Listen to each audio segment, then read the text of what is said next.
मैं राइजवर्ड आपका स्वागत करता हूं। आज हम साइकोलॉजी में पढ़ रहे हैं लर्निंग, और लर्निंग यानी अधिगम। अधिगम में हम पढ़ रहे हैं एक सिद्धांत को जिसका नाम है साइन थ्योरी। क्या नाम है उसका? Sign theory. Sign theory. अगर हिंदी में बात करें तो इसे बोल देंगे चिन्ह सिद्धांत। क्या बोल देंगे? चिन्ह सिद्धांत।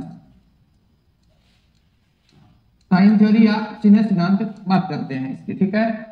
इसको देने वाले नमस्कार, राधे राधे, गुड आफ्टरनून बेटा। तो इसके प्रतिपादक की बात करेंगे। पहले इसके प्रतिपादक कौन है? प्रतिपादक यह है टॉलमैन। कौन है? टॉलमैन। और यह सिद्धांत इन्होंने 1932 में दिया था। कब दिया था? 1932 में। सभी को नमस्कार भाई, राधे राधे। चलिए, अब यहां से इसके जो प्रश्न आते हैं इस सिद्धांत के, साइन थ्योरी यानी साइन किसे बोलते हो? इशारे जो करते हो ना आप, इशारे यानी चिन्ह, ठीक है ना। वो चिन्ह सिद्धांत मैंने आपको पूर्व की क्लास में समझाने का प्रयास किया था। आज जो हम उसके प्रश्नों को देख लेंगे कि मुख्य मुख्य प्रश्न कहां से पकड़ता है वो, ठीक है ना। प्रणाम, आशीर्वाद बेटा। तो इसके उपनाम की बात करेंगे। इसकी बात करेंगे उपनाम की, कि इसके उपनाम क्या क्या है। तो दो तो ये लिखवाई थी आपको। तीसरा है अव्यक्त, अव्यक्त अधिगम थ्योरी, अधिगम सिद्धांत, अव्यक्त अधिगम सिद्धांत, ठीक है। उदीपक, उदीपक, उदीपक, उदीपक अधिगम सिद्धांत, अधिगम सिद्धांत। अच्छा भाई, सभी आगे क्या आज? चलिए, बहुत बहुत स्वागत है आपका, सभी का स्वागत है भाई, सभी का। आगे आपका उद्देश्यवाद का सिद्धांत। इसका लगभग जो प्रश्न पूछता है, हाँ जी, उपमा, हुकुम सिंह गुजर, नमस्कार। नमस्कार भाई, बिल्कुल नमस्कार। फिर 1 2 3 4 5, इसके आगे आएगा आपका प्रत्याशा। प्रत्याशा की बात करें तो प्रत्याशा को आवश्यकता बोल सकते हैं। आवश्यकता, प्रत्याशा शब्द की बात समझ में नहीं आता तो आवश्यकता शब्द है। प्रत्याशा अधिगम सिद्धांत, अधिगम सिद्धांत। सभी को समझ में आ रहा है ना? काफी दिनों से मिले हम। चलिए, इस सिद्धांत के और नाम: संकेत, संकेतन अधिगम, संकेत, संकेतन अधिगम सिद्धांत, अधिगम सिद्धांत। नमस्कार, प्रणाम, राखी, गुड मॉर्निंग, गुड आफ्टरनून बेटा, गुड आफ्टरनून सभी को। इस सिद्धांत का नाम हमने साइन थ्योरी, चिन्ह सिद्धांत हो गया, अव्यक्त अधिगम सिद्धांत हो गया, उदीपक, उदीपक हो गया, उद्देश्यवाद हो गया, प्रत्याशा आवश्यकता सिद्धांत, संकेत हो गया, ठीक है। चिन्ह गेस्टाल्टवाद सिद्धांत, चिन्ह, चिन्ह गेस्टाल्टवाद का सिद्धांत, गेस्टाल्टवाद का सिद्धांत। नमस्कार सुनील कुमार, राखी, गुड मॉर्निंग, गुड आफ्टरनून, सभी को नमस्कार बेटा, ठीक है ना।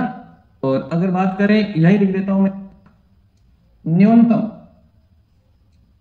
न्यूनतम प्रयास अधिगम सिद्धांत, अधिगम सिद्धांत।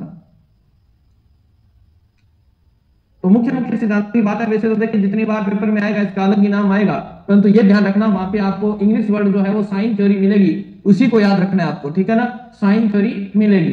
तो इसको प्रतीक अधिगम भी बोल सकते हैं, संकेत को चिन्ह भी बोल सकते हैं, बहुत सारे नाम हो सकते हैं। तो यहाँ संकेत की जगह प्रतीक चिन्ह आ जाएगा, चिन्ह शब्द आ जाएगा, तो बहुत सारे इसके नाम हो सकते हैं। तो आवश्यकता महत्वपूर्ण जो थे आपको मैंने करवा दिया। प्रत्याशा यानी अधिगम का सिद्धांत भी आपको मैंने करवा दिया है, न्यूनतम प्रयत्न का सिद्धांत भी आपको करवा दिया है, ठीक है ना।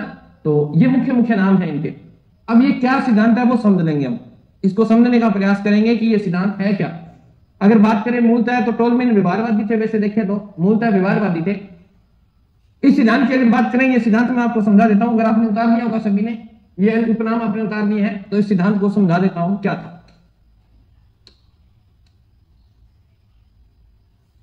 ठीक है।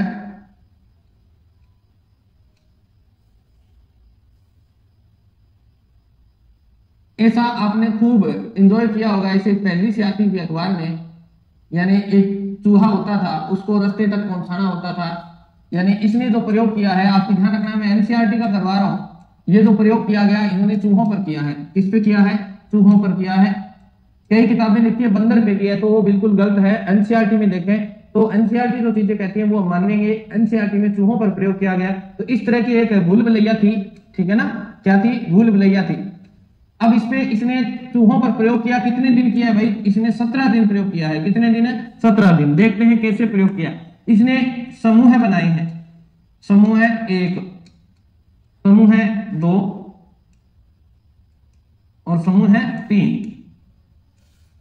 इन्होंने चूहों पर प्रयोग किया है और 3 समूह इन्होंने बना लिए हैं।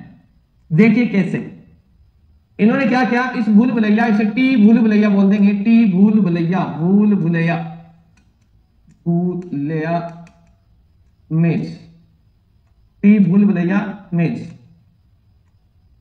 यानी एक ऐसी अखबारों में पहले आती थी जिसमें एक व्यक्ति होता है, उसको यहां तक पहुंचाना होता है।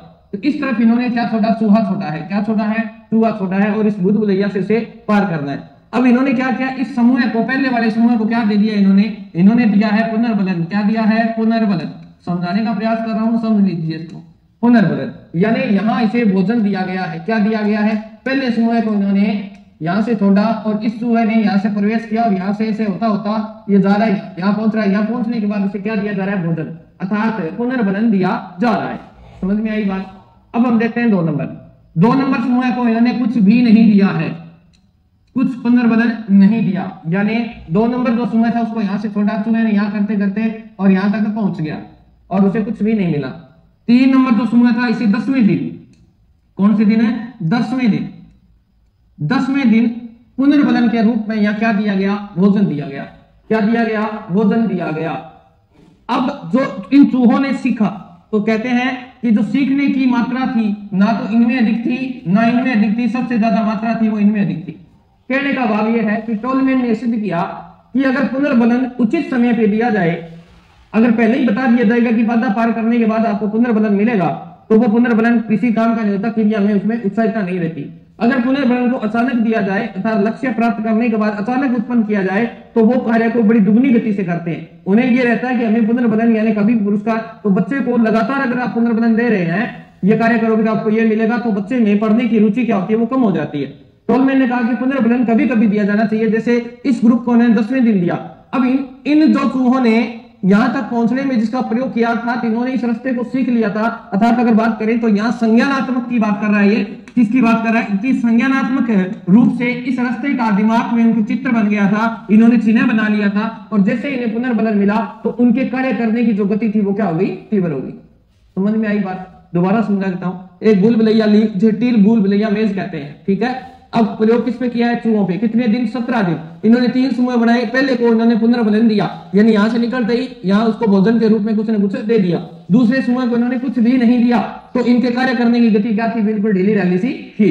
तीसरे समूह को इन्होंने 10 दिन तक लगातार बिना पुनर्बलन के कार्य करवाया, यानी इस बाधा को पार करवाया। और जैसे 11वें दिन इसे क्या दे दिया गया? 10वें दिन इन्हें पुनर्बलन दिया गया, खाने के लिए यहाँ भोजन दिया गया। तो नेक्स्ट दिन जब इन चूहों से प्रतिक्रिया करवाई गई तो इनमें उत्साह था, उस कार्य करने की गति क्या थी? तीव्र थी। पहले दिन जो गति थी उससे क्या थी? तीव्र थी। तो कहता है कि जब आवश्यकता हो उसी समय पुनर्बलन को उपस्थित किया जाए, अन्यथा ये पुनर्बलन को महत्वहीन मानते हैं। तो ये पेपर में प्रश्न पूछा गया है कि पुनर्बलन को महत्वहीन कौन मानते हैं? तो पुनर्बलन को महत्वहीन मानते हैं कि हर दम उसे पुनर्बलन नहीं दिया जाए, उसे पुनर्बलन आवश्यकता के अनुसार ही दिया जाए। तो महत्वहीन कौन मानते हैं? तो टोलमैन इसे क्या मानते हैं? महत्वहीन मानते हैं। ये बात आपको ध्यान रखनी है दोस्तों, ठीक है। हाँ, सभी को समझ में आ गया क्या? ये सिद्धांत बताइए। तो ये जो पुनर्बलन है इनका तो एक निश्चित टाइम हो गया कि अपने को पता है। जैसे अगर मान लीजिए इस भूल भुलैया में इन्होंने जो समय लगाया वो मान लीजिए 5 मिनट लगा रहे हैं, तो डेली का उतना ही लगा रहे हैं, ठीक है। ये जैसे इसमें पुनर्बलन नहीं दिया जा रहा, तो ये जैसे अगर बात करें तो ये 10 मिनट लगा रहे हैं। कितने मिनट लगा रहे हैं? 10 मिनट लगा रहे हैं। और जैसे ये 10 मिनट लगा रहे थे पहले जब उन्हें पुनर्बलन नहीं दिया गया था, परंतु तीसरे जैसे इनको पुनर्बलन दिया गया, अब की बार इनके कार्य करने की गति क्या थी? अब की बार इनकी कार्य करने की गति 4 मिनट थी। यानी जो पुनर्बलन पहले दिया जा रहा था उससे भी तेज इन्होंने इस बाधा को पार कर लिया। अर्थात छात्र को आवश्यकता के अनुसार ही पुनर्बलन दिया जाए। तो समझ में आ गया होगा तो ये सिद्धांत आपको समझा दिया है, लिखवाने की आवश्यकता नहीं है, आप अपने हिसाब से लिख लीजिएगा इसको, ठीक है ना। राखी बुढ़ानिया के लिए समझ में आ गया सर, तो बहुत ही बढ़िया बात है बेटा। और अगर आप चित्र बनाना चाहें तो बना लो, बाकी मैंने आपको समझाने का प्रयास किया, इसको ज्यादा समझना ही है, समझने वाली बात ज्यादा है, ठीक है। तो ध्यान रखना, इसका अर्थ ये होगा कि जब आवश्यकता हो और उद्देश्य की पूर्ति हो, तो उसके बीच का जो समय है ना, उस समय उसे किस प्रकार बढ़ाया जाए, ये बात आपको ध्यान रखनी है कि इस सिद्धांत के अनुसार अगर बात करें, उद्दीपन उसी समय कारगर सिद्ध होगा जब आवश्यकता और उद्दीपक का अर्थ होगी ना आवश्यकता, ठीक है ना। आवश्यकता, जब आवश्यकता होगी तो वो उद्देश्य की पूर्ति में सहायक होगा। अगर पुनर्बलन दिया जा रहा है तो लिखना चाहो तो लिख लीजिए एक लाइन, अगर शॉर्ट में ये लिखवा दिया ना आपको, आप इस सिद्धांत को लिखेंगे तो बहुत बड़ा हो जाएगा बेटा ये। अगर लिखना चाहो तो मैं शॉर्ट में बोल देता हूं, आप लिख लीजिए। सिद्धांत के अनुसार ऐसे लिखो, सिद्धांत के अनुसार उद्दीपन लिखो, सिद्धांत के अनुसार उद्दीपन में अर्थ उसी समय उत्पन्न होता है, सिद्धांत के अनुसार उद्दीपन में अर्थ उसी समय उत्पन्न होता है जब वह व्यक्ति की आवश्यकता हो और उद्देश्य पूर्ति में सहायक हो, आवश्यकताओं और उद्देश्य पूर्ति में सहायक हो। ये इसकी मेन थीम है कि उद्दीपक तभी दिया जाए जब आवश्यकता हो या उससे उसका उद्देश्य पूर्ति हो रही हो, ऐसे, ठीक है ना। ये लाइन आपको मैंने लिखवा दिया, आप लिख लीजिएगा, ठीक है। और एक लाइन ये लिखने की, टोलमैन सीखने में पुनर्बलन को महत्वहीन मानते हैं, ओके। अब मैंने आपको एक नाम लिखाया साहब, पीछे देखते हैं, ये देखो, न्यूनतम प्रयास अधिगम सिद्धांत। ध्यान रखना, ये सिद्धांत न्यूनतम क्यों बोला गया इसको। कोई भी छात्र है, कोई भी अध्यापक है, कुछ भी हो जाए, इस संसार का कोई भी प्राणी है, वो अपने उद्देश्य तक शॉर्ट रास्ते से पहुंचना चाहता है, उसे ज्यादा मेहनत न करनी पड़े, वही सिद्धांत है न्यूनतम प्रयास का सिद्धांत। यानी ज्यादा मेहनत करने का अर्थ यह है कि जैसे आपको याद होगा, आप बीए में पढ़ते थे तो आपको सिर्फ 5 ही प्रश्न याद करने होते थे, और वो आप 5 प्रश्नों को प्राप्त करके अपने माइंड में तस्वीर बना लेते थे, छवि बना लेते थे, चिन्ह बना लेते थे, संकेत बना लेते थे, प्रतीक बना लेते थे, ठीक है ना, कि अपने को ये पॉइंट याद कर लिए, इनका विवरण कर देंगे। अब आपके सामने वो एक संक्षिप्त था, ठीक है ना, वो अव्यक्त था। अव्यक्त का पता जब सामने उपस्थित नहीं है तो अव्यक्ति होगा, वो माइंड में चित्र बने हुए, आप उसे प्रेजेंट करेंगे तो लिख सकते हैं। तो अव्यक्त का अर्थ कि आप उसे प्रेजेंट करते समय आपके माइंड में एक छवि बनी हुई है, एक चित्र बना हुआ है, एक प्रतीक बना हुआ है, तो आप इन प्रतीक,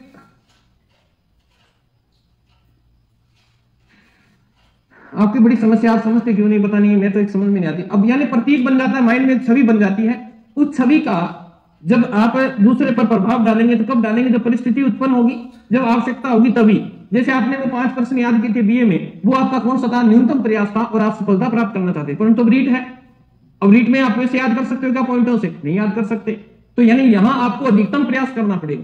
तो यानी व्यक्ति कोई भी हो, वो अपने न्यूनतम कम प्रयास में अपने लक्ष्य तक पहुंचना चाहता है, इसीलिए इसको न्यूनतम प्रयास अधिगम सिद्धांत कहा है, ठीक है। नेक्स्ट हमने कर लिया है, नेक्स्ट फिर ये जो सिद्धांत है ना, टोलमैन का सिद्धांत, ये कुछ सिद्धांतों पर, कुछ सिद्धांत है पीछे के टोलमैन के सिद्धांत, अभी जो हमने किया ये टोलमैन का सिद्धांत है ना, तो इसमें कुछ सिद्धांतों की विचारधाराओं को शामिल किया गया है, ठीक है ना। टोलमैन के सिद्धांत में शामिल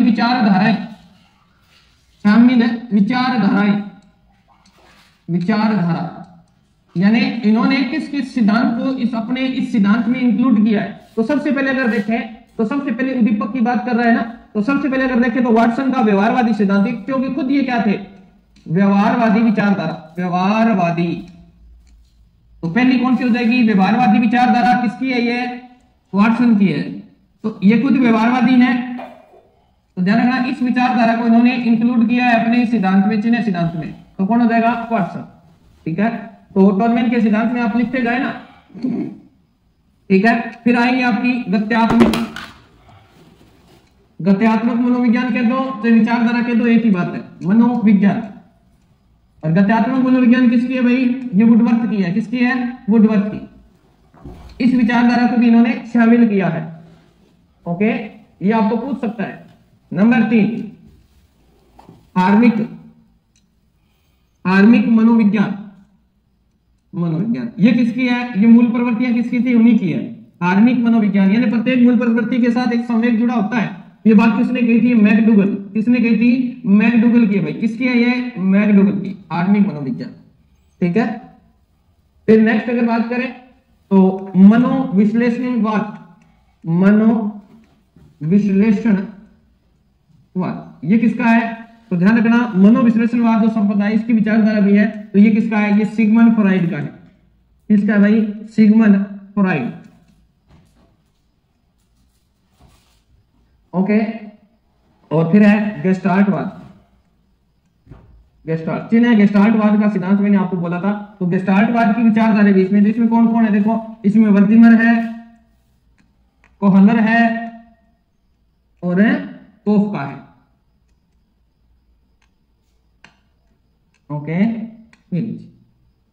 टोलमैन के सिद्धांत में तो इन विचारधाराओं को टोलमैन ने शामिल किया। व्यवहारवादी का मतलब व्यवहार करवा देना, छुए से वातावरण में से छोड़ दिया और जैसे उसे पुनर्जन्म दिया गया तो व्यवहार करवाया, एक जगह स्थिर नहीं रहता, उन्हें क्रिया करने के लिए आधार छोड़ दिया गया। हार्मिक मनोभाव प्रत्येक के साथ एक संवेग होता है। जैसे उद्दीपक को प्राप्त करेंगे तो हमें खुशी होती है, तो यानी वो संवेग है। ठीक है। मैकडूगल। मनोविश्लेषणवाद की बात करें, फ्राइड व्यवहार पे बल देते हैं ना ज्यादा, अनुभव और व्यवहार पे। तो चूहों ने पूर्व में जो अनुभव लिया हुआ था ना, जो अनुभव उन्हें 10 दिनों तक लिया, जैसे तीसरे समूह को तो पुनर्बनन दिया गया, तो 10 दिनों का जो अनुभव था ना, वो उसके माइंड में क्या था? स्टोरेज था। उसे संज्ञानात्मक रूप से उसने क्या करा था? संग्रहण या संचित कर रखा था। और जैसे ही उचित अवसर आया, जैसे उन्हें पुनर्बनन मिला, अगले दिन कार्य करने की गति क्या हो गई? तेज हो गई, क्योंकि माइंड में पहले से वो प्रतीक के रूप में क्या था? विद्यमान था। फिर आपका गेस्टाल्टवाद, यानी समस्या को उन्होंने पूर्ण रूप से समझ लिया था, रास्ते का पूर्ण विवरण उनके माइंड में था चूहों के, तो उन्होंने उस चीज को समझ लिया, तो ये गेस्टाल्टवाद था। तो इन सर हार्मिक का मतलब क्या होता है? हार्मिक मनोविज्ञान है बेटा। हार्मिक का मतलब होता है मूल प्रवृत्ति।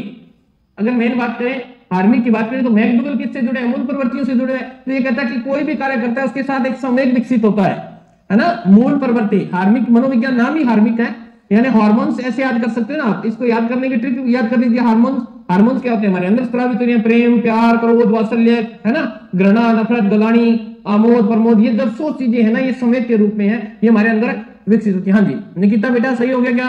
बताइए, सभी को समझ में आ गया क्या? समझ में आ गया सभी को? बताइए।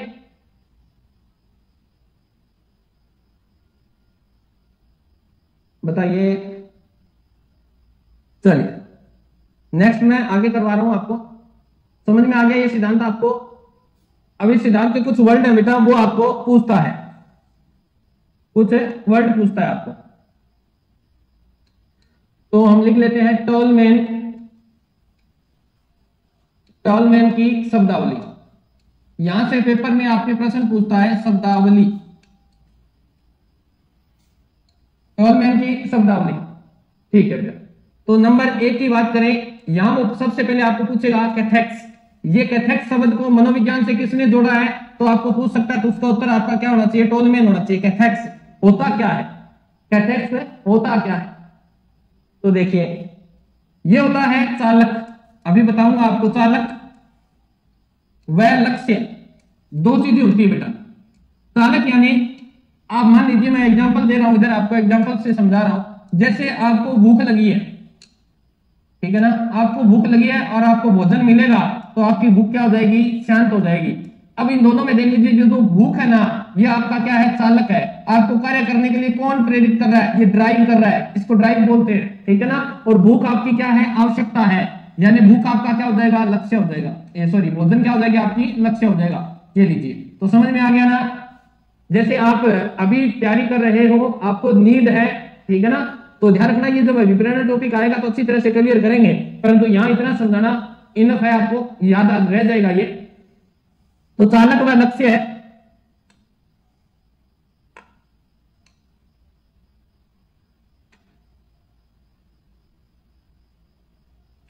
चालक व लक्ष्य के बीच उत्पन्न होने वाला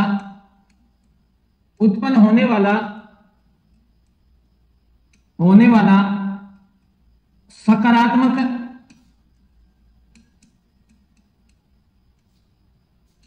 या नकारात्मक जो बल होता है, अगर बात करें चालक व लक्ष्य के बीच उत्पन्न होने वाला सकारात्मक या नकारात्मक कह दिए, धनात्मक ऋणात्मक कह दीजिए, सकारात्मक या नकारात्मक संबंधों को कैथेक्स कहते हैं। तो ध्यान रखिए, सकारात्मक और धनात्मक संबंध भी दे सकता है। ओके, संबंधों को कैथेक्स कहते हैं। समझा देता हूं क्या है। जैसे आप भूखे हैं, ये लीजिए आपकी भूख, और आपका लक्ष्य है भोजन। ये आपका क्या है, चालक है, कार्य करने के लिए चालक। इन दोनों के बीच में यानी आपको कुछ भी मिला खाने के लिए वो सकारात्मक, और आपको कुछ भी नहीं मिला वो नकारात्मक। यानी भूख तक पहुंचने के बीच की जो क्रिया है, उनके बीच में जो संबंध है वो सकारात्मक या नकारात्मक हो सकते हैं। लक्ष्य तक पहुंचने का आपको बहुत से लोग कहते होंगे आपका रीट में हो जाएगा, वो सकारात्मकता है। और आपको कई कहते होंगे ना तेरे के है, तू इतना पढ़ता ही नहीं है, वो आपका क्या है, नकारात्मक है। परंतु फिर भी आप लक्ष्य तक पहुंच जाते हैं तो वो आपके कैथेक्स कहलाएंगे। क्या कहलाएंगे, कैथेक्स कहलाएंगे। ध्यान रखना, सकारात्मक या नकारात्मक, ऋणात्मक या धनात्मक, एक ही बात है बेटा। तो कैथेक्स को आप लिख लीजिए, इनकी शब्दावली से प्रश्न पूछ लेता है। टोलमैन ने अधिगम के वैसे तो 6 प्रकार बता दिए थे। एक तो कैथेक्स होता है जैसे चालक और लक्ष्य के बीच में, तो ये शब्दावली कर लो, अधिगम के 6 प्रकार कर लो, एक ही बात है। नंबर उतार लिया होगा आपने। नंबर 2, समतुल्य विश्वास। समतुल्य विश्वास, क्या नाम है, समतुल्य विश्वास। समतुल्य विश्वास की बात करें तो समतुल्य विश्वास का अर्थ है कि जैसे आपने लक्ष्य बना रखा है, लक्ष्य व उपलक्ष्य। ये गुरुजी उपलक्ष्य कौन सा होता है अभी बताते हैं। आपने लक्ष्य बना रखा है, रीट में मेरा सिलेक्शन हो जाए। सर शुरू से वीडियो नहीं मिल रही, आप कहां से पढ़ा रहे हो, मेरे पास शुरू से वीडियो नहीं है। तो बेटा इसकी आप जब इसको ओपन करोगे एप्लीकेशन को, तो एक साइड में देखना, इस साइड में देखोगे तो एक 3 लाइनें ऐसी लगी होंगी, 3 या 4 लाइनें, उसको ओपन करना, उस पर उंगली लगाओगे तो आपकी आईडी आएगी। तो उसके नीचे आएगा माई कोर्स। माई कोर्स में आपने ओके करना है, वहां पे आपका जो परचेज किया हुआ जाएगा। फिर उसको देखोगे तो नीचे आपके सब्जेक्ट आएंगे, साइकोलॉजी ऐसे लिखा होगा, साइकोलॉजी पे क्लिक करना, वहां आपको सारे के सारे वीडियो मिल जाएंगे बेटा। ठीक है, तो मैं बता रहा था समतुल्य विश्वास, ठीक है ना। तो ध्यान रखना, लक्ष्य और उपलक्ष्यों के मध्य, यानी आपका लक्ष्य क्या है, रीट है। आप उसको प्राप्त करने के लिए कोचिंग में आते हो, यूट्यूब पे पढ़ते हो, ऑनलाइन पढ़ते हो, ऐप खरीद रखी है, किसी के नोट्स मंगा रखे, तो यानी आप उस लक्ष्य तक पहुंचने के लिए जिन प्रयासों को कर रहे हैं वो आपके उपलक्ष्य है। यानी आपको वहां तक पहुंचाएगा कौन, ये किताबें पहुंचाएगी, मैटर पहुंचाएगा आपको उस लक्ष्य तक। तो वो उनके बीच में जो तारतम्य होता है ना, विश्वास होता है, वही आपका क्या कहलाएगी, समतुल्य विश्वास कहलाएगा। ठीक है ना, क्या कहलाएगा, समतुल्य विश्वास कहलाएगा। तो लिख लेना, लक्ष्य व उपलक्ष्यों में उपस्थित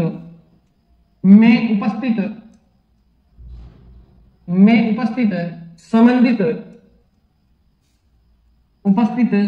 ज्ञान को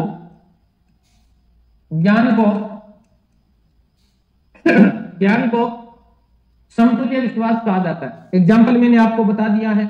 लक्ष्य आपका नौकरी लगना है, नौकरी लगने के दौरान आप किन प्रकार के प्रयास कर रहे हैं वो आपके हो जाएंगे उपलक्ष्य। यानी किताबों को पढ़कर ही आप नौकरी लग सकते हो, ये आपका क्या हो जाएगा, समतुल्य। यानी एक दूसरे पे विश्वास करने हो गया बातें, आप किस पे विश्वास करते हो लक्ष्य तक पहुंचने, वो आपका क्या कहलाएगा, समतुल्य विश्वास। नंबर 3 ये आता है आपका क्षेत्र प्रत्याशा।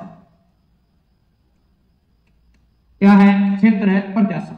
जैसे अगर बात करें फील्ड, ठीक है ना, फील्ड एक्सपेरिमेंट्स, क्या आएगा, फील्ड एक्सपेरिमेंट्स। यानी वही मैं जो पीछे चीज आपको समझा के आया था वही है ये, कि व्यक्ति कोई भी इंसान है, कोई भी जानवर है, वो अपने लक्ष्य तक कम से कम समय में और कम से कम मेहनत में पहुंचना चाहता है। बस वही क्या कहलाएगा, आपका लक्ष्य प्रत्याशा। क्या, लक्ष्य प्रत्याशा। तो ध्यान रखना, इसमें लिख लेना, व्यक्ति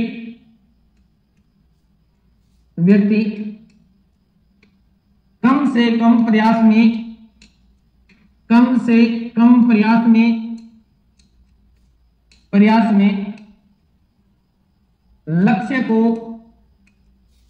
लक्ष्य को प्राप्त करना चाहता है। वो चाहता है कि मैं बस 5 घंटे पढ़ लूं, मेरा सिलेक्शन हो जाएगा, ऐसा नहीं है। ऐसा नहीं है। अब देख लीजिए, कोई बालक अलग अलग देख लो आप, सभी की प्रत्याशा क्या है, अलग अलग है। कोई बालक सेकंड ग्रेड की तैयारी कर रहा है, कोई फर्स्ट ग्रेड की, कोई थर्ड ग्रेड की, परंतु सभी का पढ़ने का समय क्या है, अलग अलग है। ठीक है। अब जैसे कोई बालक डेली 16 घंटे पढ़ रहा है, कोई बालक 2 दिन में 16 घंटे पढ़ रहा है, कोई बालक 3 दिन में 16 घंटे पढ़ रहा है, कोई बालक 4 दिन में 16 घंटे पढ़ रहा है, कोई बालक 5 दिन में 16 घंटे पढ़ रहा है, कोई बालक 6 दिन में 16 घंटे पढ़ रहा है, कोई बालक 7 दिन में 16 घंटे पढ़ रहा है, और कोई बालक ऐसा भी है जो 16 मिनट पढ़ रहा है। तो वो क्या है, फिर कैसे सक्सेस होगा? तो उनके सभी के लक्ष्य प्रत्याशा क्या है, वैसी है। तो वो वैसे ही प्रयास करेंगे जिस प्रकार उनकी प्रत्याशाएं हैं, मन के अंदर जैसी आशाएं हैं, वो वैसा ही प्रयास करने का प्रयास करेगा। समझ में आई बात है? चल फिर अपने पास नंबर 4 क्षेत्र ज्ञान विधियां। नंबर 4 इन्होंने दिया क्षेत्र ज्ञान विधियां। सभी के पढ़ने का तरीका अलग अलग है ना। कोई व्यक्ति सामने प्रत्यक्षात्मक देख के पढ़ रहा है, कोई स्मृति आधारित यानी रट्टा मार के पढ़ रहा है। सभी का तरीका क्या है, अलग अलग है। कोई किसी वस्तु को समझ के पढ़ रहा है ताकि मुझे इस चीज को दोबारा न करना पड़े, कोई रट्टा लगा रहे हैं। तो यानी सभी का जो ज्ञान क्षेत्र है उसकी विधियां क्या है, अलग अलग है। यानी व्यक्ति का लक्ष्य तक पहुंचने के दौरान अधिगम विधियों का अलग अलग होना, जैसे प्रत्यक्षात्मक होता है ना। आपके सामने ये वस्तु है, उसको देख लिया आपने, उसको अच्छी तरह से निरीक्षण कर लिया, निरीक्षण करने के बाद आपके माइंड में बहुत स्टोरेज हो गई। फिर जैसे कई लोग होते हैं वो स्मृति पर याद रखते हैं, उनको मेमोरी बहुत तेज होती है, वो रट्टा लगा लेते हैं, एक बार चीज पढ़ ली वो पढ़ ली। तो वो सब चीजें किसमें आएंगी, प्रत्यक्ष ज्ञान विधियों में आएंगी। तो इसमें आपने लिखना है, यहां लिख लीजिएगा, यह अधिगम में प्रयोग होने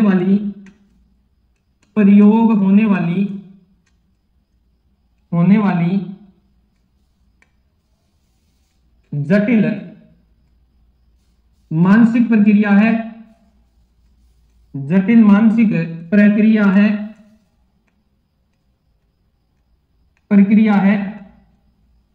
जिसमें यानी कोई व्यक्ति आपका निरीक्षण कर रहा है ना, वो भी इसके अंदर क्या होगा, इंक्लूड होगा। तो जिसमें प्रत्यक्षात्मक समर्थी आधारित है, रट्टा मारते हैं उनका भी जिक्र देखो हो रहा है, समर्थी आधारित। तो ये वैसे तो रटने वाला काम है ना, ये सबसे महत्वपूर्ण यही होता है ना। समर्थी आधारित वह निष्कर्ष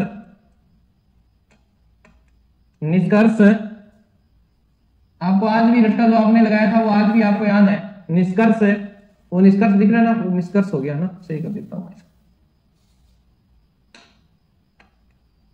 निष्कर्ष, ठीक है। निष्कर्ष प्रक्रिया को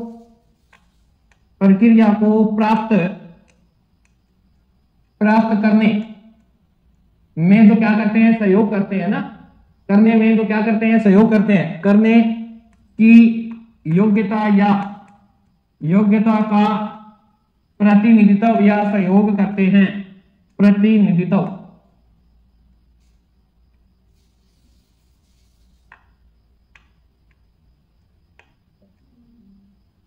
ओके, लिख लिया होगा क्षेत्र ज्ञान विधियां आपने, आराम से लिख लीजिए इसको।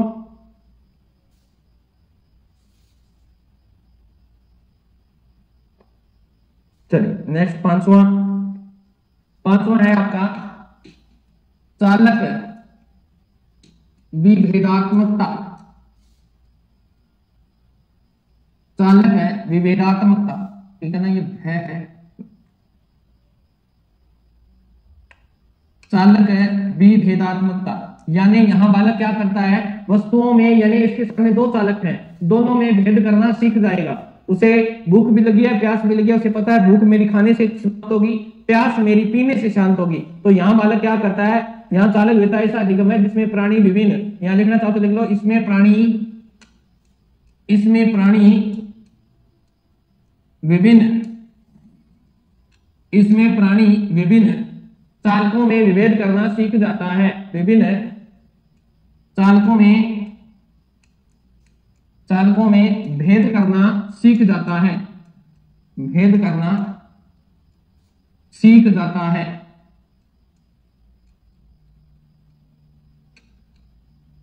सीख जाता है। ओके, लिख लिया, ठीक है बेटा। छठा देखो, गामक प्रतिमा। गामक है प्रतिमा।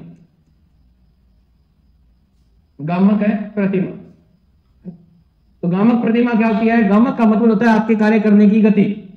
यानी अगर बात करें स्किल मोटर्स जिसको बोलते हो ना आप, तो यानी किसी भी प्रकार को प्रतिमान की प्राप्ति के साथ इसका यानी व्यक्ति कार्य कब करता है? जब उसे आवश्यकता होती है तभी तो करेगा।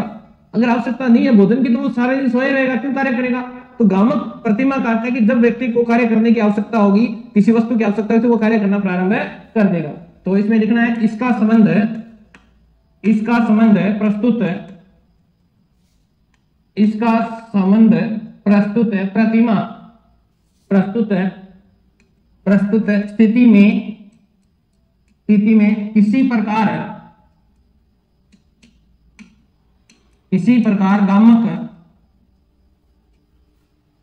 प्रकार गामक प्रतिमान की प्राप्ति के साथ है। प्रतिमान की प्राप्ति के साथ है। प्राप्ति के साथ है। यानी मैंने आपको बताया इसका संबंध प्रस्तुत, आपके सामने समस्या आई, स्थिति में किसी भी गामक, किसी भी प्रकार की क्रिया आप कर रहे हैं जिससे आपको वो प्रतिमान की प्राप्ति हो रही है, आपका लक्ष्य आपको मिल रहा है, तो मान लीजिए वो क्या कहलाएगा? गामक प्रतिमान। तो ये शब्द दिए थे किसने? टोलमैन ने इन शब्दों को दिया। लिख लीजिए आराम से, इसको लिख लिया होगा सभी ने।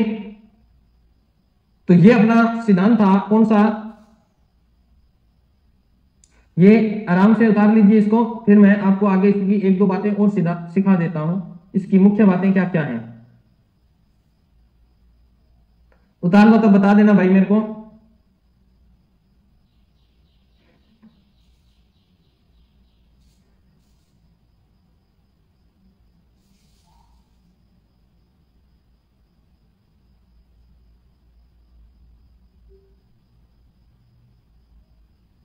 तो ये जो सिद्धांत है इसकी लगभग तो शब्दावली जो है ना वो महत्वपूर्ण है। वो शब्दावली बहुत बार पेपरों में पूछी गई है, तो ये शब्दावली मैंने आपको याद कराने का प्रयास किया है। तो इस सिद्धांत के अन्य नाम याद करने हैं, एक शब्दावली याद करनी है इसकी। ये मुख्य मुख्य जो चीजें थी आपको मैंने करवाने की बात की थी, और आपको शायद याद हो भी गया होगा ऐसा, तो ये बात आपको ध्यान रखनी है। तो लग रहा है सभी ने उतार लिया है, कमेंट थोड़े लेट आ रहे हैं।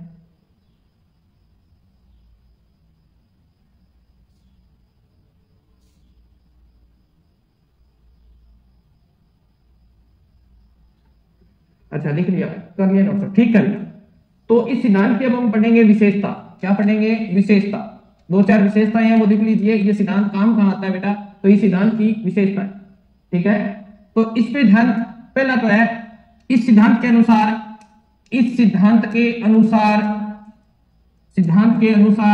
लक्ष्य पर ध्यान केंद्रित होना चाहिए, अनुक्रिया पर नहीं। इस सिद्धांत के अनुसार ध्यान लक्ष्य केंद्रित होना चाहिए, लक्ष्य केंद्रित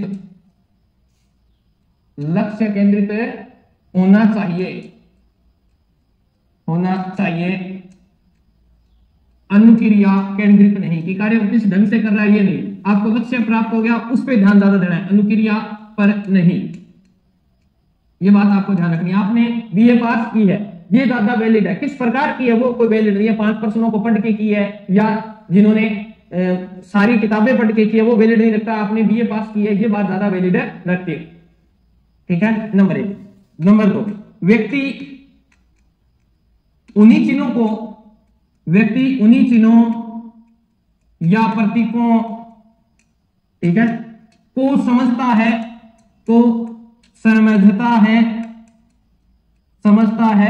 जिन्हें उसने सीखा है। यानी आप जिस रास्ते से गए हो ना उसी रास्ते पर आप दोबारा जा सकते हो, नए रास्ते पर आपको तकलीफें होंगी। अर्थात आपने पूर्व में जो चीजें आपने सीखी हैं, जिन चिन्हों को सीखा है वो आपके लिए क्या होंगे? हेल्पफुल होंगे। जैसे अगर बात करें, ये मैंने आपको कल बताया था, ऐसे प्लस का निशान आते हैं, आप बता देते हो गुरुजी ये तो जोड़ का निशान है, ठीक है। और आपको इस तरह का चिन्ह आ जाए, इस तरह का, तो आप क्या बताते हो गुरुजी, ये हॉस्पिटल का चिन्ह होता है गुरुजी। तो अगर आपको देखा है तो बता सकते हो, माइंड में स्टोरेज है तो बता सकते हो, दो चीज आपने सीखी है तो बता सकते हो। अगर मैं इसको नीचे कर देता हूं, कल भी आपको सिखाया था, तो ये कौन सा हो जाएगा, क्रॉस का चिन्ह है गुरुजी, ये ईसा मसीह है, ईसाई धर्म का प्रतीक चिन्ह है गुरुजी। तो यानी ये बात भी आपको ध्यान रखनी है। तो एक तो ये हो गई दो बातें। तीसरी होगी अधिगम प्रक्रिया में मुख्य क्या है, लक्ष्य। मुख्य क्या है, लक्ष्य कह दो चाहे उद्देश्य कह दो। तो ये कहता है कि मुख्य आपका क्या होना चाहिए, लक्ष्य होना चाहिए या उद्देश्य। अधिगम प्रक्रिया में मुख्य है आपका क्या होना चाहिए, लक्ष्य मुख्य या महत्वपूर्ण। अधिगम प्रक्रिया में मुख्य है, महत्वपूर्ण लिखना, सॉरी, मुख्य या महत्वपूर्ण क्या है, लक्ष्य या उद्देश्य होना चाहिए। तो ये बात आपको ध्यान रखनी है, आपका मुख्य लक्ष्य होना चाहिए कि मुझे तो ये पास करना है, ठीक है ना। और क्यों, क्योंकि जब कोई भी कार्य करता है ना, प्रत्येक कार्य उद्देश्य या लक्ष्य पर आधारित होता है, उद्देश्य या लक्ष्य पर आधारित होता है। तो ये बात आपको ध्यान रखनी है, ठीक है। नेक्स्ट उतार लिया क्या सभी ने, बताइए भाई।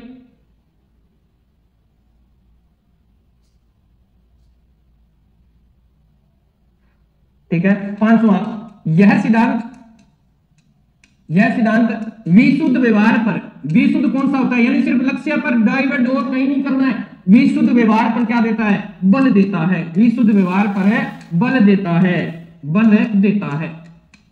तो मित्रों आज के लिए इतना ही, मिलते हैं कल इसी समय, तब तक स्वस्थ रहे, मस्त रहे। जय राजस्थान, जय भारत।